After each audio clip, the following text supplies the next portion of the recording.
This video is brought to you by Devout Decals, makers of reusable Catholic art for your home altar, your bedroom, and your home classroom. A couple of days ago, I brought to you the news of Francis delivering what can only be called an unhinged rant in the form of an interview he gave just before the beginning of World Youth Day that was made public during that Catholic Woodstock event. And in the release of that interview was timed to coincide with Francis telling everyone in his audience that everyone was welcome in the church.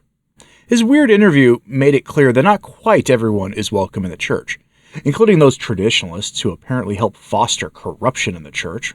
If you can understand that logic, it's part of his bizarre worldview that literally makes no sense. And while his rants against traditionalists are really nothing new, I mean, it's a pretty normal thing for him, this plus remarks he made at that Woodstock event, when coupled with action laity took to disrupt a sacrilegious mass offered to celebrate the James Martin sin, have made some observers think a new round of crackdowns against the traditional faith are coming.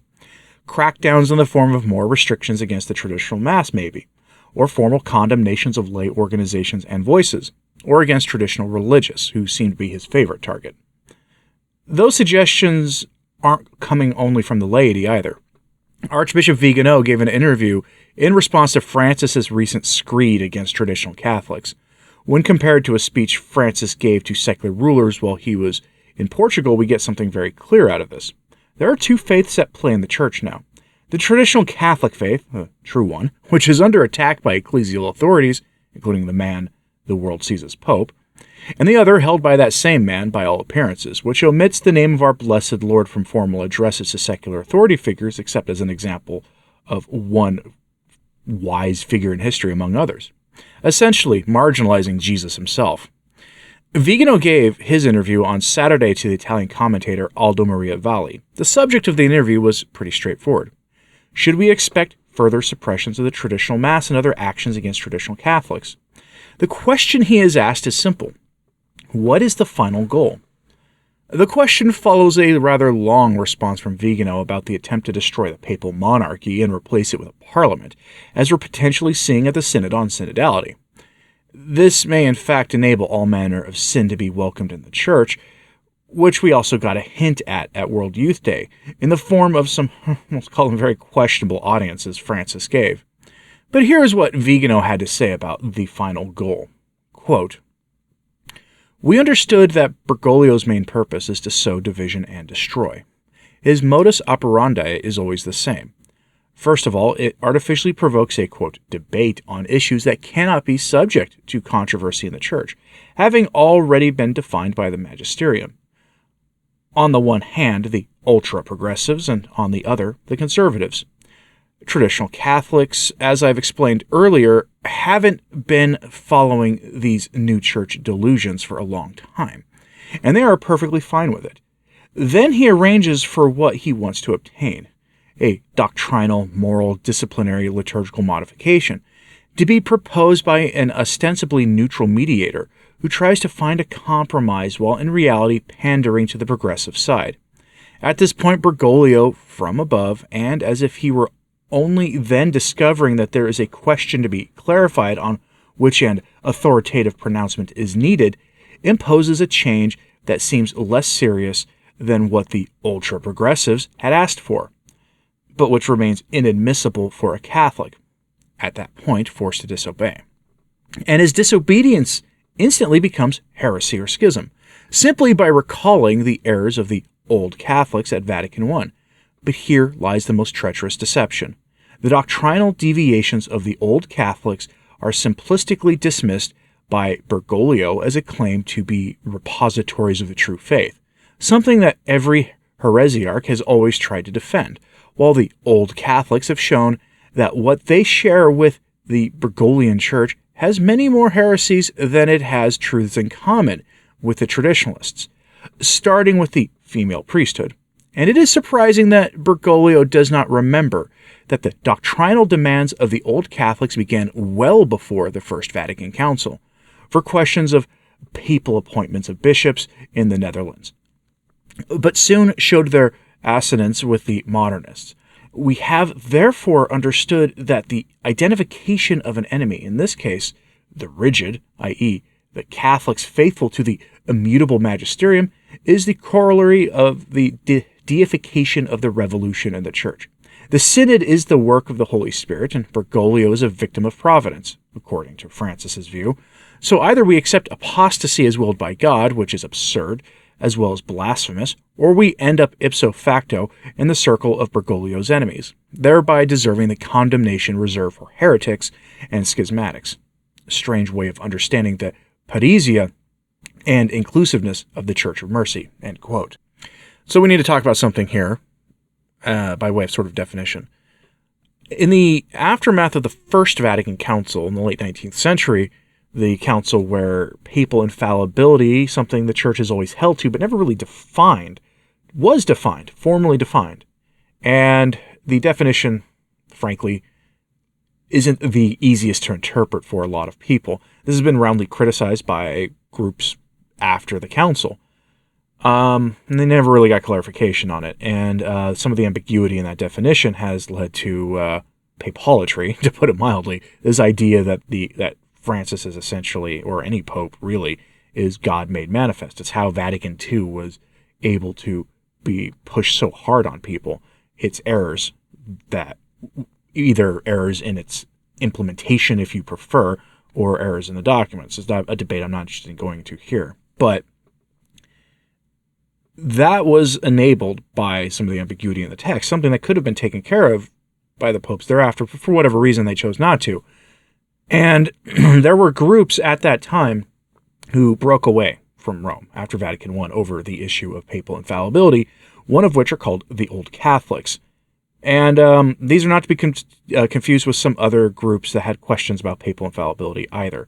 The Old Catholics are so extraordinarily James Martin in how they do things that they've long since been ordaining women. They have been embracing all sorts of the secular values of the world. But they do it with fairly reverent-looking liturgy, but they're strident heretics. And that is who Francis is comparing traditional Catholics to when he invokes the Old Catholics, which is something he's been doing lately. He's essentially calling us schismatics and heretics, which is remarkable because the group he's invoking has a lot more in common with him and his allies than they do with the rest of us. But as Vigano describes it, it's an insidious plan, if what he says is true. And I have no reason to doubt him.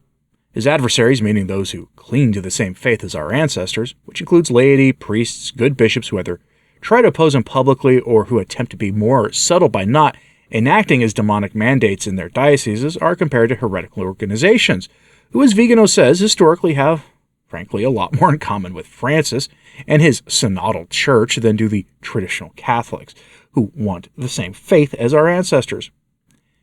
He, meaning Vigano, is then asked about something Francis said that no one has really noted yet: the obsession with so-called rigid priests and how Rome should address the problem of an increasing number of rigid priests existing in the church and in seminaries. Francis was asked this by his interviewer, and they identify this as a problem. It's a sign of hope for us, but it's a problem for them. Identifying priests who are rigid and then how to accompany them into Vatican II, which is itself a tacit admission that Vatican II represented a break from the past into something new, an admission that Rome was adamant to deny and reject just a few years ago, calling anyone who said such things schismatic. Now, those same authorities admit that there was a break from the past, and they wish to accompany everyone out of the old church and into something new. They said as much in Traditionalists Custodes, by the way. They've said as much more recently. Hence why they can constantly talk about the synodal church and building a synodal church, whatever that is. But Vigano really does make clear what this is about. Quote, "The solution proposed by Bergoglio goes in the direction of a secularization of clerical training institutes." Now he's quoting Francis. "We must emphasize a humanistic training. Let us open ourselves to a universal cultural horizon that humanizes them. Seminaries cannot be ideological kitchens. Seminaries must train pastors, not ideologues. The problem of seminaries is serious. It should be remembered that the humanistic disciplines are humanae res et litterae, and that the humanization of a secular and universal education has nothing to do with it. Without saying that if a seminary does not provide intellectual and doctrinal formation, hastily defined as ideological cuisine, the new priest will have nothing new to teach the world. thus making themselves useless and superfluous.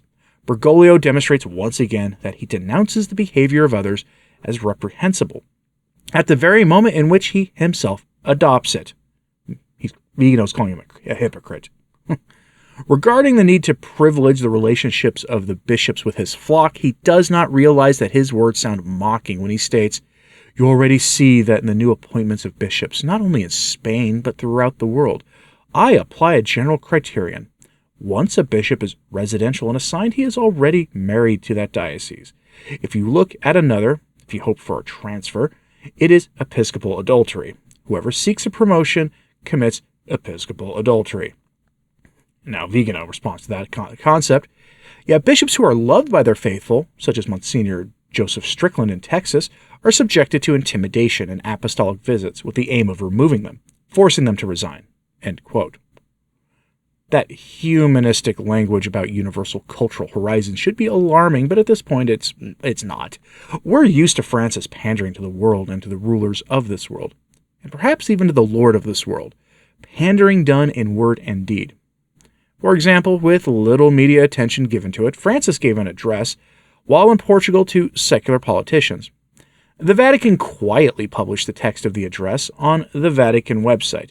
And if you've read it, you think it was given by the head of an NGO, or perhaps by a progressive politician at some party event, or maybe an industrialist.